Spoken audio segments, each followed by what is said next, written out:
Hey everybody, my name is Jamie from Siouxland Libraries, and I'm doing a special Kids Discover from my house, and I have a special guest. So, what is your name? Natalie. So Natalie's going to help us today do our science experiment, and we're going to talk a little bit about potential and kinetic energy. Natalie, do you know anything about that? I think so. You think so? What do you think it is?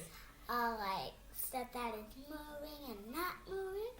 Yes, I think you remembered from our practice that kinetic energies are like energy in motion or things that are moving. So an example of that would be a car driving. So we've got a couple of cars, and we're going to show you an example of kinetic energy or energy in motion. You ready? Yep. Crash! So these are our cars, and when they're moving, they're showing us kinetic energy. Another example of kinetic energy is a ball flying through the air. So we've got some cotton balls. Cotton ball. Yeah, and so that movement of it flying through the air, that's energy in motion. It's kinetic energy. Potential energy is different because it's stored energy that wants to move, but it's not moving. But it's not moving. Yeah. So if we hold our cotton balls up, they want to move because gravity is pulling down on them, but our hands are holding them still. So it's got the potential to fall, but it hasn't yet. As soon as we let go, it moves, and it changes from potential to kinetic energy. Another example is going to be our catapults that we're making today with our popsicle sticks and rubber bands. And so when I take our, we'll talk about our materials in just a second. When I take our popsicle stick and I bend it like this, right, Natalie? Yep. That's showing us we're adding work into it. We're adding energy to make it potential energy. It wants to bend back to where it was. You want to put a cotton ball there? Keep Perfect. that cotton ball there. And then once I let go, how far did that go? Our potential energy changes to the kinetic energy of that energy in motion. So to make our catapults, Natalie was going to show us some of our supplies.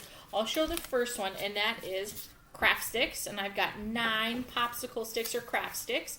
Natalie, what else do we have? We got rubber band. Yeah. We have double-sided tape. If you don't have that, you can use like any type of tape.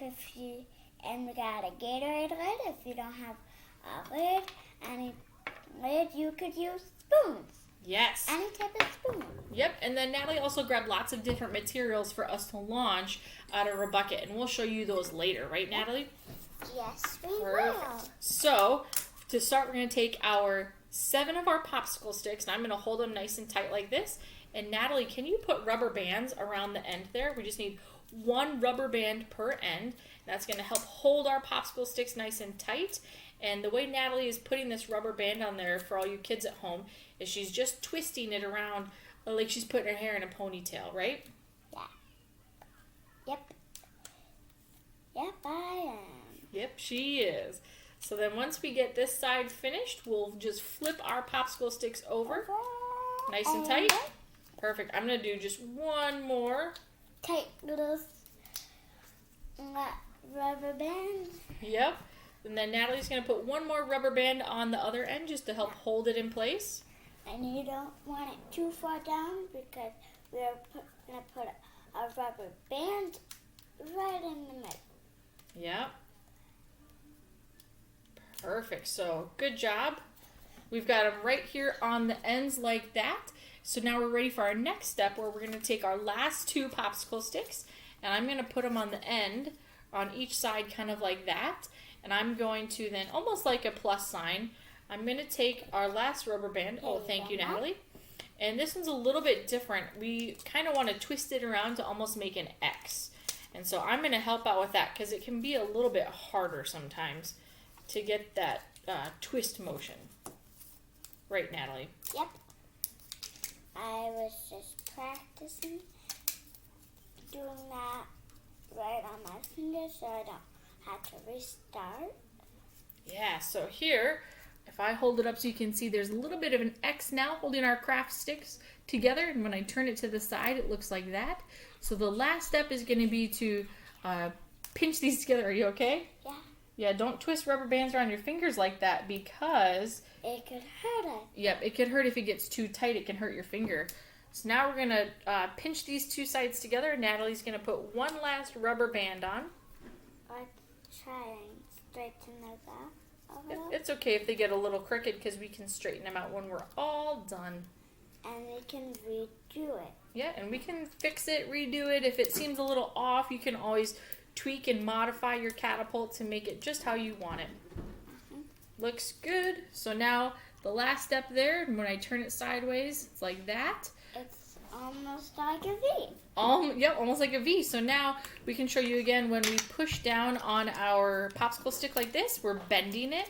We're adding energy into it, that potential energy. And when we let go, it turns into kinetic energy when it launches something. So the last step is going to be, Natalie's going to put a little bit of tape on here. And I'm going to put tape on here because the bottle lid is super, like, slippery.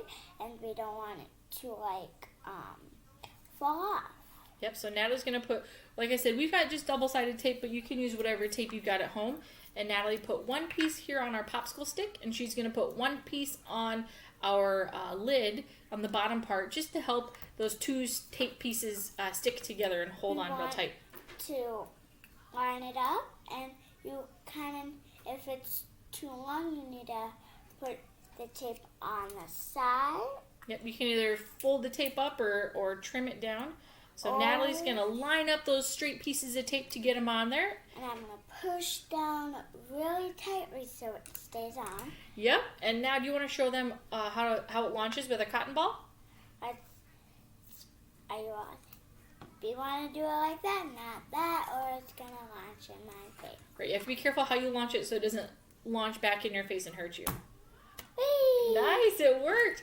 So before we launch more things, we've got our catapult. Remember, we're talking about potential and kinetic energy. And the way you can do even more science with this is Natalie collected lots of different things. Can you lay your things out, Natalie? Because Natalie grabbed, I'll talk about it while you lay them out, okay? Natalie grabbed lots of different things. So some of her things are heavier and some of her things are lighter. And we're going to do an experiment after this video to see which ones go farther. Do you want to make a prediction? Do you think the heavy things will go farther, or do you think they'll go a short distance? Short distance, and I think the lightest things are going to go farther. And you think the lighter things are going to go farther? Yeah. That's a good prediction. So those are some good predictions you can make, and then you can test them out with your catapults. You can also do something special. Natalie made a target. A target. So then you can lay your target on the ground and try and launch things at your target and work on your aim and your accuracy. And then you're talking about angles and whatnot. And so there's a lot of science that can go into catapults other than just having fun. Right, Natalie? Yeah. Yeah. So what's one last thing we want to tell everybody about their catapults? Have fun making it. Have a good day. Bye-bye. Yeah, so have fun making your catapults, everybody. I'd love to see your designs. You guys have a good one. Bye. Bye-bye.